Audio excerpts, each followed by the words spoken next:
Israel ने गुरुवार रात बेरूत के डाउनटाउन शहर में कई हवाई हमले किए। इजराइल डिफेंस फोर्स के अनुसार ये हमला रास एल नबे अल नुवैरी के आसपास के इलाकों को निशाना बनाकर किया गया।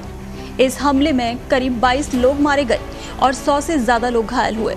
आईडीएफ ने कुछ ही मिनटों में कई रॉकेट दागे। स्थानीय लोगों ने इस हमले के बाद का वीडियो बनाया, जिसमें इमारत से धुआं निकलता हुआ देखा गया और शहर में हर तरफ एम्बुलेंस के सायरन की आवाज गूंज रही थी। ये हमला घनी आबादी वाले रिहायशी इलाकों को निशाना बनाकर किया गया। हमले में बड़ी संख्या में लोगों के घायल होने की खबर है। रिपोर्ट्स के मुताबिक इजराइल का ये हमला हिजबुल्लाह के एक बड़े नेता को खत्म करने के लिए किया गया था, लेकिन वो नेता वहां से भाग निकला। रिपोर्ट्स के मुताबिक इजराइल ने यह हमला मुख्य रूप से हिजबुल्लाह की कम्युनिकेशन यूनिट के हेड वफीक सफा के खात्मे के लिए किया था, लेकिन इस हमले में वफीक सफा बच निकला। हिजबुल्लाह के अलमना टीवी ने पुष्टि की कि हत्या का प्रयास विफल हो गया, क्योंकि हमले के समय सफा इमारत में मौजूद नहीं था। लेबनान के स्वास्थ्य मंत्रालय ने बताया कि पिछले दिनों इजराइल के हवाई हमले में लेबनान में 28 लोगों की मौत हो गई और 113 लोग घायल हुए। युद्ध की शुरुआत से लेकर अब तक लेबनान में करीब 2169 लोगों की जान चली गई और 10,212 लोग घायल हुए।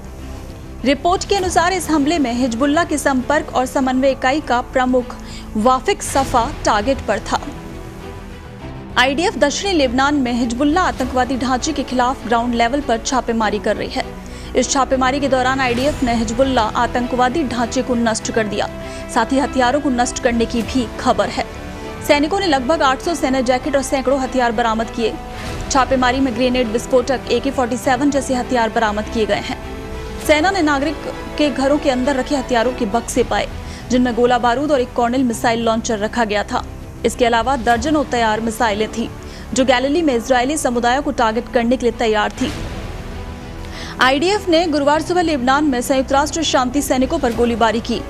UNIFIL के अनुसार इजरायली रक्षा बलों ने गुरुवार सुबह लेबनान में संयुक्त राष्ट्र शांति सैनिकों पर गोलीबारी की। इजराइल डिफेंस फोर्सेस की गोलीबारी में इजराइल और लेबनान के बीच तैनात UN पीस कीपर घायल हो गए। इजराइल और लेबनान के बीच के एरिया को ब्लू लाइन के नाम से जाना जाता है। ये एक बफर जोन है जहां UN फोर्स तैनात है और इस गोलीबारी के बाद नाराज इटली ने इजराइल के सामने विरोध जताया है।